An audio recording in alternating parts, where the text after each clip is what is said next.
사실 저희가 이 퀴어베이팅 얘기를 하면은 또 이렇게 자연스러운 흐름으로 안 넘어갈 수가 없는 게 RPS. 맞아요. 왜냐면 사실 이제 이 RPS는 비래퍼도 비래퍼도 아니고 퀴어베이팅도 아니지만 뭔가 한국 그 K-팝 아이돌 문화의 어떤 퀴어함의 어느 한쪽 극단 약간 사실은 또 되게 가슴이 아픈 거는 심지어 이 가수들도 이 RPS의 존재를 알고 있는 경우가 많고 그리고 기획사에서 이거를 되게 어떤 전략으로 이용하기도 하는데 워낙에 오해가 받기 너무 쉬운 장르이다 보니까 안 좋은 음지 문화인 것처럼 또 이야기가 되는 경우들이 있어서 사실 이게 제가 여기도 이렇게 썼지만 말은 많지만 정작 누구도 정확하게 알지 못하는 이라고 제목을 잡았거든요.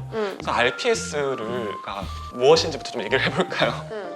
RPS는 일단 리얼 퍼슨 슬래시의 줄임말이고 사실 원래는 팬픽이라는 말로 더 잘 알려져 있었고 근데 저는 일단 왜 이렇게 전 국민이 RPS가 뭔지 이렇게 알게 되었는가 그 시작이 일단 굉장히 마음에 들지 않는다라고 생각을 해요. 그거부터가 사실은 정말 호모포빅한 시작이었다고 생각을 하는데 국민의힘의 그 하태경 아직도 의원이에요? 네네네. 아직도 의원이에요. 근데 이 방송 나갈 때는 또 몰라요. 아 그쵸. 그다음에 이준석. 아 나 되게 잊고 싶었나 봐 그 이름.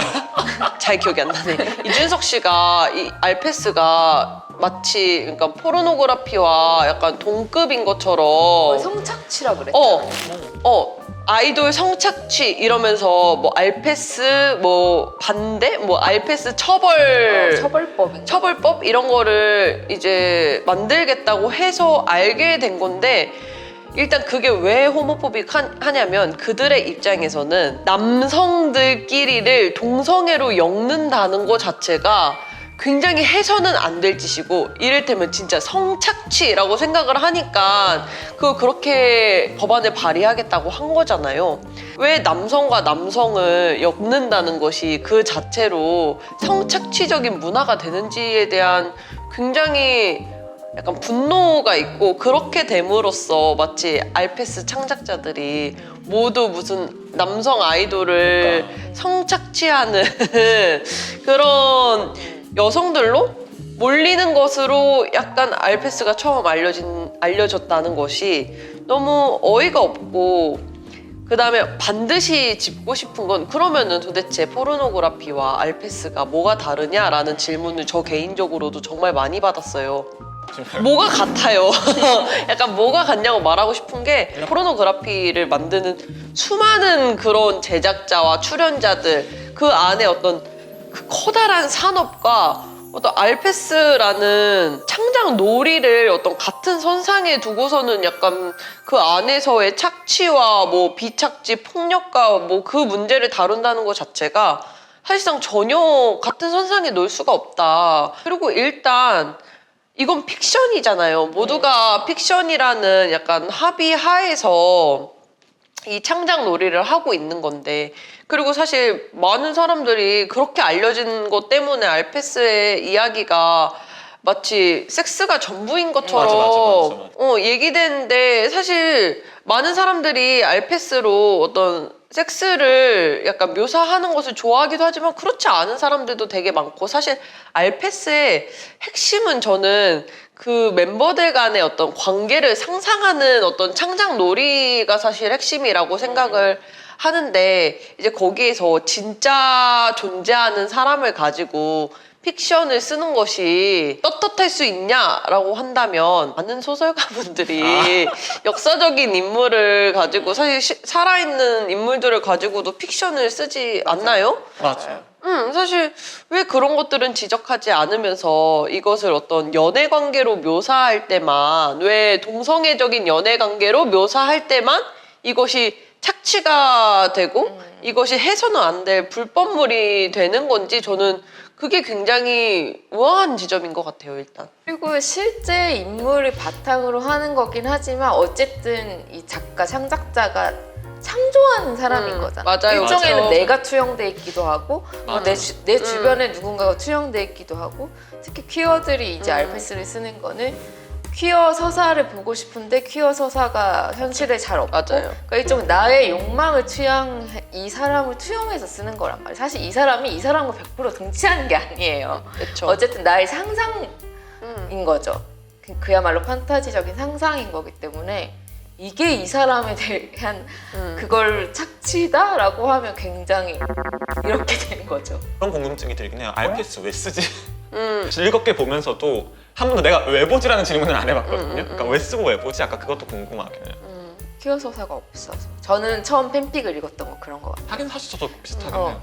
팬픽에서만큼은 내가 원하는 동성애 서사가 너무나 이렇게 이쁘고 심지어 아름답게 잘 그려져 있으니까 근데 사실은 퀴어가 아닌 사람들도 어떤 각본을 보면서 저는 학습하는 거라고 생각을 하거든요. 그러니까 뭐 예를 들어 나는 여자니까 뭐 남자랑 결혼하고 싶어야 하고 남자랑 사귀고 싶어야 하고 사실 이게 저는 딱 어떤 유전자로 이렇게 타고 태어난다기보다 사실 그런 각본을 너무 많이 받고 그 각본을 어렸을 때부터 체화했기 때문에 그렇게 성장하는 거라고 생각을 해요. 되게 문화적인 거라고 생각을 하는데 그런 의미에서 퀴어들한테는 너무 그 각본이 없는 거죠. 그러다 보니까 내가 정체화를 하고 나서도 누구와 어떻게 사귀어야 되는지 어떻게 관계를 맺어야 하는지 어떤 뭐 이야기를 주고받아야 하는지 그런 각본들을 찾는 게 너무 어려운 거예요. 근데 저는 되게 웃기지만 되게 팬픽과 알페스가 한국의 약간 퀴어 꿈나무 청소년들한테 그런 각본을 저는 주고 있다라고 생각을 하고 그 너무 큰 기여가 아닌가 우리 편을 만들어주는 약간 트로이의 목마처럼 트로이의 목마처럼 팬픽이 읽으면서 이런 관계도 가능하구나 그런 걸 약간 상상해 볼 수 있는 여지를 주는 거죠. 또 생각해보니까 어떤 지점에서는 꼭 유성애적인 관점이 아니더라도 K-팝이 굉장히 다양한 친밀함들을 보여주기 때문에 맞아. 좀 여러 상상을 할 수 있는 것 같아요. 꼭 로맨스적인 관계가 아니더라도 저런 관계를 뭔가 되게 끈끈한 관계를 맺을 수 있다라는 걸 보여주는 것도 좀 재밌는 부분인 것 같아요.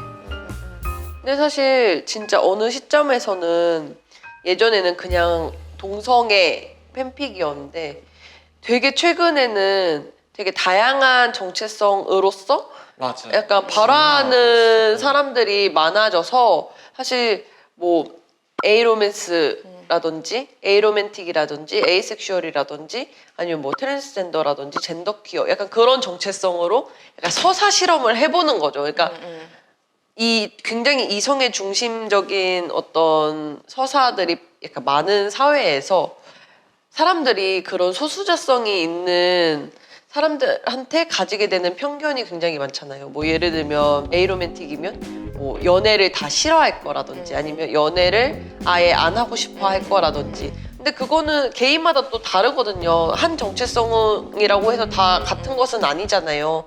그랬을 때 어떤 자기 얘기를 자기 삶을 드러내지 않는 방식으로도 어떤 이야기로 만들어내면서 일종의 탈출구 같은.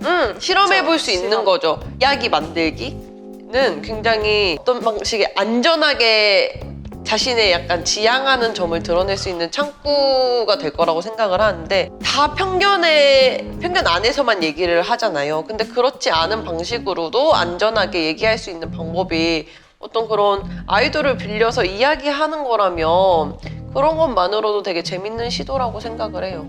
맞아요. 뭐 팬픽이 되게 다른 소설이나 이런 것과 뭐가 다르냐라고 했을 때 이미 캐릭터 빌딩이 다 공동체 안에 되어 있기 때문에 구구절절 설명을 해야 구구절절 이 캐릭터 빌딩부터 시작할 필요가 없다라는 거예요. 그러니까 관계로 그냥 바로 돌입해도 되니까 간행본 소설 같은 경우에는 이 캐릭터를 설득하고 이 캐릭터의 어떤 배경 설명을 하기 위해 되게 많은 부분을 할애해야 하잖아요. 근데 약간 알페스나 이제 팬픽은 장르적으로 약간 그럴 필요가 없다라는 아까도 얘기했지만 RPS 자체도 정말 너무 이 보이그룹과 걸그룹으로 나눠서 그들의 친밀함을 어떤 퍼포먼스로서나 아니면 어떤 팬 서비스로서 보여주는 이 문화, 그들이 서로에게 친밀함을 어떤 공유하는 문화 속에서 너무나 비계퍼 비래퍼가 태동할 수밖에 없는 그 토양이 있는데, 그게 한 발 더 나아가 RPS가 되었는데 한 번 그 어떤 식의 영역이 퀴어하게 문화가 형성이 되니까 다른 어떤 퀴어 정체성들도 비교적 편안하게 이 안으로 진입을 해서 뭔가 계속 실험을 해나가는 게, 그리고 사실 이제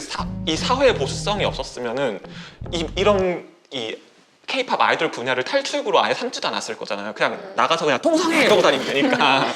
그래서 이게 정말로 참 이 모든 환경과 이 어떤 조건들이 되게 흥미롭게 퀴어하게 뻗어나갈 수 있도록 형성이 되어 있었구나라는 그런 생각이 들기도 하네요.